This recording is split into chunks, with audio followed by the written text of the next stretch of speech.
Seguimos com mais informações da reportagem, atualizando você sobre os principais temas da sexta-feira. Aliados de Tarcísio de Freitas acreditam que o novo indiciamento de Jair Bolsonaro não deve refletir nas estratégias para 2026. Beatriz Manfredini está de volta aqui com a gente para falar um pouco mais sobre esse assunto. Pois não, Bia? Olha, Nonato, eu conversei com algumas pessoas bem próximas ao governador Tarcísio de Freitas e o entendimento é de que essa crise, esse novo episódio da crise na família do ex-presidente Jair Bolsonaro não impactou diretamente o governador de São Paulo, Tarcísio de Freitas. Eles entendem que Tarcísio está em uma posição confortável.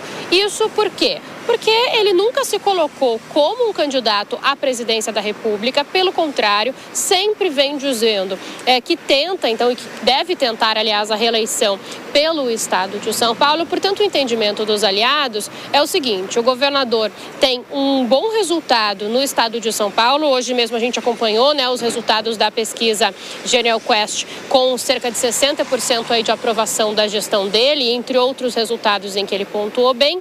Então, digamos assim, se Tarcísio sair para candidato ao Palácio dos Bandeirantes mesmo, ele está com um resultado ali aparentemente difícil de ter alguém que pode bater, então tem um conforto de que ele deve sair à frente aí nessa tentativa de reeleição. Nunca se colocou como candidato a presidente, portanto, está bem no estado de São Paulo. Um aliado disse para mim, ele tem muitas entregas para fazer no estado, tem o centro administrativo, linhas de metrô, linhas de trem, obras que vão sair nos próximos anos, então ele sairia de uma possível reeleição ainda mais forte para aí depois sim disputar a presidência, e ele continuaria como uma pessoa que está defendendo os interesses do estado de São Paulo como desde o começo. Além disso, uma outra leitura feita pelos auxiliares de Tarcísio de Freitas é que ele continua com o apoio do ex-presidente Jair Bolsonaro. Nas mensagens que vieram à tona, entre o ex-presidente e o filho dele, o deputado Eduardo Bolsonaro, Tarcísio é citado mais de 30 vezes.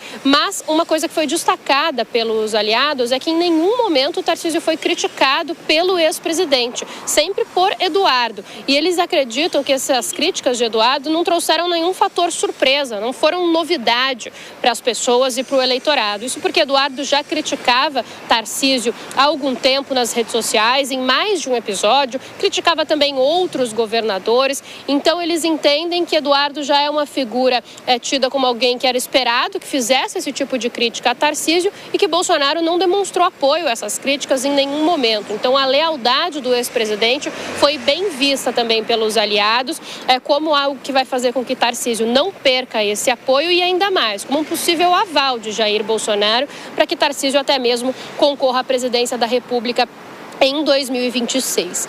Por fim, por outro lado, a gente falou que ele tem um conforto ali no Palácio dos Bandeirantes, mas os aliados também entendem que tudo isso ajuda, na verdade, a unir o nome de Tarcísio, a unir ali players da direita, empresários e pessoas, inclusive do Centrão, como um nome importante para o Palácio do Planalto em 2026. Alguns membros do Centrão, de acordo com pessoas próximas a Tarcísio, já vêm sinalizando que têm gostado da postura dele moderada, que gostaram da resposta que ele deu a essa crise, a esse indiciamento de Jair Bolsonaro e Eduardo Bolsonaro, e que ele seria, sim, um nome aí mais importante, que justamente esse momento de crise pode ser importante para despontar o nome de Tarcísio como uma alternativa mais moderada. Então, com tudo isso, a leitura é a seguinte: essa crise não impactou diretamente o governador. Outras crises, como a do tarifaço, por exemplo, bateram mais forte, e dessa Tarcísio aparentemente se saiu bem, pelo menos é a avaliação do entorno dele, Nonato.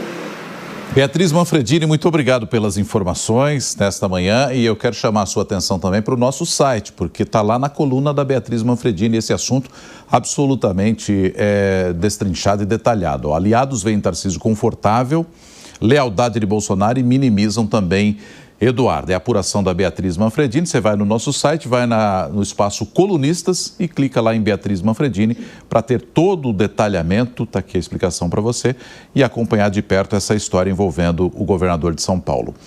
E eu vou trazer também aqui para o comentário a Deise Ciocari, que está com a gente nesta manhã. Deise, a gente sempre falou aqui que o Tarcísio estava com uma habilidade de ter um pé em cada lado e não fincar os dois pés num único ponto, seja na pré-candidatura à presidência ou na questão da reeleição em São Paulo. Ele está sempre dizendo, não, sou candidato à reeleição, sou leal ao Bolsonaro e por aí vai. É para essas horas, para ele ter um discurso mais confortável no momento em que a coisa aperta? Chegou o momento, né, Nonato? Agora ele pode utilizar de toda essa estratégia que ele elaborou ao longo desse tempo, né? Esse é o momento dele utilizá-la. Aliás, o grande desafio do Tarcísio, desde que ele assumiu como governador, era justamente esse, né? Navegar entre esses setores mais conservadores, entre uma centro-direita que tinha outras ideologias, e ele sempre soube fazer isso muito bem, né? Então agora, com esse atrito todo do ex-presidente Jair Bolsonaro, ele também conseguiu navegar. E se tem uma coisa que esses áudios vazados eles demonstraram, foi justamente isso: a não crítica do ex-presidente Jair Bolsonaro ao Tarcísio, né? Por mais que ele tivesse tido todo esse embate, muito mais por parte do Eduardo Bolsonaro, ele tivesse tido esse embate com o filho do ex-presidente, o ex-presidente em si não demonstrou nenhuma crítica. Isso é extremamente positivo para o Tarcísio, porque mesmo que ele não seja o candidato do ex-presidente à presidência da República, ele entra no governo de São Paulo, para a reeleição do governo de São Paulo, com um capital político muito elevado. Então, aquele desafio dele do início de mandato de navegar entre todos os pontos da direita, ele tem demonstrado que tem conseguido fazer isso muitíssimo bem.